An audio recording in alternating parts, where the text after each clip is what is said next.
श्री शक्ति नमः। ओम श्री शक्ति नमः। ओम श्री शक्ति नमः। ओम श्री शक्ति नमः। ब्रह्मा जी का शिव की क्रोधाग्नि को बड़वान नल की संज्ञा दे समुद्र में स्थापित करके संसार के भय को दूर करना, शिव के विरह से पार्वती का शोक तथा नारद जी के द्वारा उनके तपस्या के लिए उपदेश पूर्वक पंचाक्षर मंत्र की प्राप्ति। ब्रह्मा जी की शिव की क्रोधाग्नि अग्नि को बड़वान नल की संज्ञा दे समुद्र में स्थापित करके संसार के भय को दूर करना, शिव के विरह से पार्वती का शोक तथा नारद जी के द्वारा उन्हें तपस्या के लिए उपदेश पूर्वक पंचाक्षर मंत्र की प्राप्ति। ब्रह्मा जी कहते हैं, नारद जब भगवान रुद्र के तीसरे नेत्र से प्रकट हुई अग्नि ने कामदेव को शीघ्र जलाकर भस्म कर दिया। तब वह बिना किसी प्रयोजन के ही प्रज्वलित हो सब और फैलने लगी। इससे सरासर प्राणियों सहित तीनों लोक में मान हाहाकार मच गया। अर्थात संपूर्ण देवता और ऋषि तुरंत मेरी शरण में आए। उन सब ने अत्यंत व्याकुल होकर मस्तक झुका दोनों हाथ जोड़े मुझे प्रणाम किया और मेरी स्तुति करके वह दुख निवेदन किया। वह सुनकर मैं भगवान शिव का स्मरण करके उनके उसके उसके हेतु का बलिपाटी विचार रक्षा के लिए विनती भाव से वहां पहुंचा। ठीक से दिखाई नहीं दे रहा, आगे बता, सॉरी, यहाँ क्षमा करना।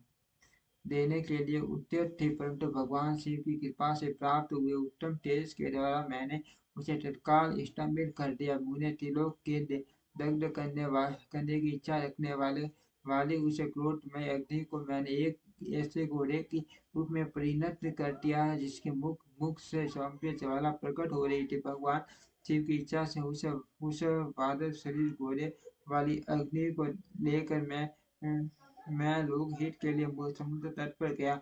मुझे आया देख समुद्र एक दिव्य पुरुष का रूप धारण करके हाथ जोड़े हुए मेरे पास या भी पाम आया। मुझे संपूर्ण लोगों की की पितामह की भली भांति विधिवत स्तुति वंदन करके सिंधु मुझसे प्रसन्नता पूर्वक कहा।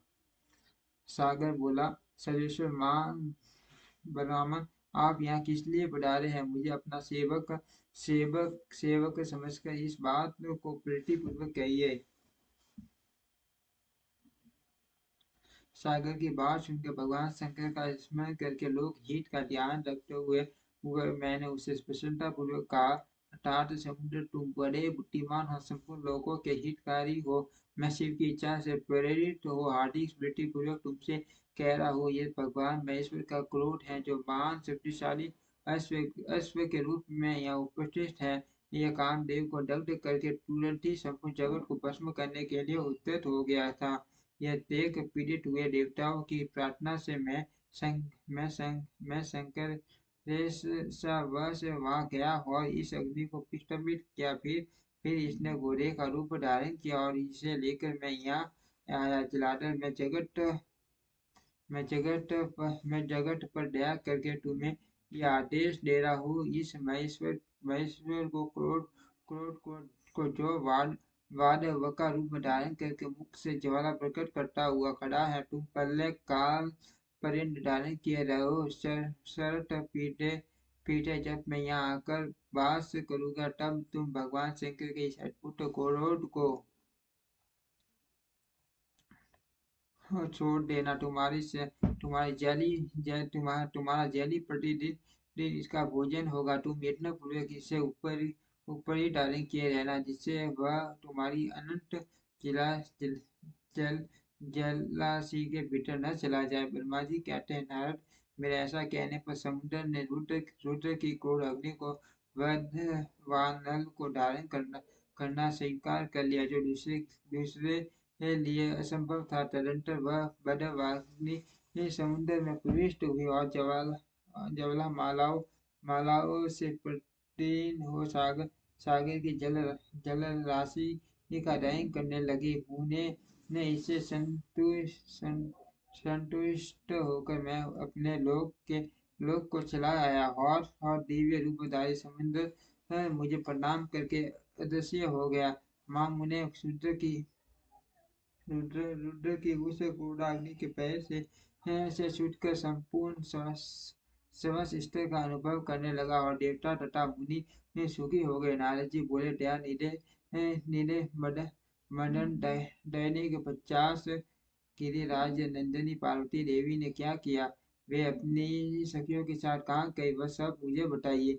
ब्रह्मा जी ने कहा, भगवान शंकर के नेत्र से उत्पन्न आग ने जब कामदेव को दग्ध किया, तब वहाँ मान अद्भुत शब्द प्रकट हुआ, जिससे सारा आकाश गूंज उठा। उस मान शब्द के साथ ही कामदेव को दग्ध हुआ। भयभीत और व्याकुल हुई पार्वती दोनों सखियों के साथ घर चली गए। उस शब्द से परिवार से भगवान भी विस्मय में पड़ गए और वहां गई हुई अपनी पुत्री का इसमें करके उन्हें बड़ा क्लेश हुआ। इतने में ही पार्वती रुष्ट हुई दिखाई दी। वे शंभु के विरह से रो रही थी। पुत्री को अत्यंत वियल हुए देख शैलराज हिमवान को शोक हुआ और वे शीघ्र ही उसके पास जा पहुंचे। वे हाथ से उसकी दोनों आंखें पोंछ कर बोले, शिव डरो, रो मत।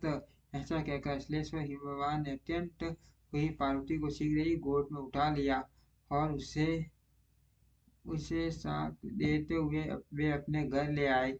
कामदेव का दाह करके महादेव जी अदृश्य होते हैं। अत उनके विरह से पार्वती अत्यंत व्याकुल होती।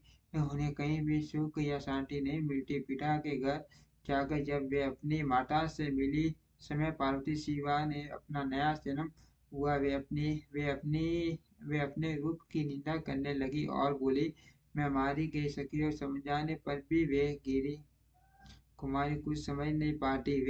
वे सोते जागते, खाते पीते, नहाते धोते, चलते फिरते और सखियों के बीच खड़े होते समय भी कभी वे किंचित मात्र भी सुख का अनुभव नहीं करते थे। मेरे स्वरूप को तथा जन्म कर्म कर्म को भी धिक्कार है। ऐसा कहते हुए वे सदा महादेव जी की प्रत्येक चेष्टा का चिंतन करते थे। इस प्रकार पार्वती भगवान शिव के विरह से मन ही मन अत्यंत क्लेश का अनुभव करती और किंचित मात्र भी सुख नहीं पाती थी। वे सदा शिव शिव का जप किया करती थी। शरीर से पिता के घर में रहकर वे शीत से पिनाक मनी भगवान शंकर के पास पहुंची। तात शिवा शोक मगन हो बारंबार भूषित हो जाती थी। श्यालराज हिमवान, उनकी पत्नी मेनका तथा उनके मैनाक आदि सभी पुत्र जो बड़े उदार सेठा थे, उन्हें सदा सांत्वना देते रहते थे। तथापि भगवान शंकर को भूल न सकी। बुद्धिमान देव से तदंतर एक दिन इंद्र की प्रेरणा अनुसार इच्छा अनुसार घूमते हुए तो हिमालय पर्वत आए। उस समय महात्मा हिमवान ने तुम्हारा स्वागत सत्कार किया और मंगल पूछा। फिर तुम उनके लिए हुए उत्तम आसन पर बैठे। तदंतर शैलराज ने अपनी कन्या के चरित्र का रम से वर्णन किया। किस तरह उसने महादेव जी की आरन की, किस तरह उनके द्वारा कामदेव का दहन हुआ, ये सब कुछ बताया। उन्हें ये सब सुनकर तुमने सिराज से कहा, शैलेश्वर भगवान शिव का भजन करो और उनसे विदा लेकर तुम उठे और मन ही मन शिव का स्मरण करके शैलराज को छोड़ शीघ्र ही एकांत में काली के पास आ गए। मुने तुम लोकोपकारी ज्ञानी तथा शिव के भक्त हो, समस्त ज्ञानवानों के शिरोमणि हो। अत काली पास आ उसे संबोधित कर के उसके हित में स्थित हो उसे सादर ये सत्य वचन बोले। नारद जी, तुमने कहा काली के तुम मेरी बात में दया सच्ची बात बांध कर मेरे वचन तुम्हारे से दिखाई दे रहा। आगे बढ़ा और क्षमा का नाम। उसमें यही कारण है कि वे भगवान भक्त वत्सल हैं। अत तुम उत्तम तपस्या में संलग्न हो चिर काल तक महेश्वरी की आराधना करो। तपस्या से तुम्हारा संस्कार हो जाने पर रुद्रदेव तुम्हें अपनी सहधर्मिणी बनाएंगी और तुम भी कभी उन कल्याणकारी शंभु का परित्याग नहीं करोगी। हे देवी, तुम हठ पूर्वक शिव को अपनाने का यत्न करो। शिव के सिवा दूसरे किसी को अपना पति स्वीकार न करना। ब्रह्मा जी कहते हैं, मुने तुम्हारी यह बात सुनकर गिरिराज कुमारी काली कुश उल्लित हो तुमसे हाथ जोड़ प्रसन्नता पूर्वक बोली। शिवा ने कहा प्रभु, आप सर्वत्र तथा जगत का उपकार करने वाले वाले हैं। मुने मुझे रुद्रदेव की आराधना के लिए कोई मंत्र दीजिए। ब्रह्मा जी कहते हैं, नारद पार्वती का ये वचन सुनकर तुमने पंचाक्षर शिव मंत्र ओम नमः शिवाय शिव का उन्हें विधि पूर्वक उपदेश किया। साथ ही उस मंत्र राज में सदा उत्पन्न करने के लिए तुमने उसका उसे सबसे अधिक प्रभाव बताया। नारद तुम बोले, देवी इस मंत्र का परम अद्भुत प्रभाव सुनो। इसके सर्व मात्र से भगवान शंकर प्रसन्न हो जाते हैं। यह मंत्र सब मंत्रों का राजा और मनोवांछित फल देने वाला है। भगवान शंकर को बहुत ही प्रिय है तथा साधु को भोग और मोक्ष दोनों देने में समर्थ है। और सौभाग्यशालिनी, इस मंत्र का विधि पूर्वक जप करने से तुम्हारे द्वारा आराधित हुए भगवान शिव अवश्य और शीघ्र ही तुम्हारी आंखों के सामने प्रकट हो जाएंगे। शिव स्वास्थ्य संतोषवादी नियमों में तत्पर रहकर भगवान शिव के स्वरूप का चिंतन करते हुए तुम पंचाक्षर मंत्र का जप करो। इससे आराध्य देव शिव शीघ्र ही संतुष्ट होंगे। साध्वी इस तरह तपस्या करो। तपस्या से महेश्वर महेश्वर वश में हो सकते हैं। तपस्या से ही सबको मनोवांछित फल की प्राप्ति होती है, अन्यथा नहीं।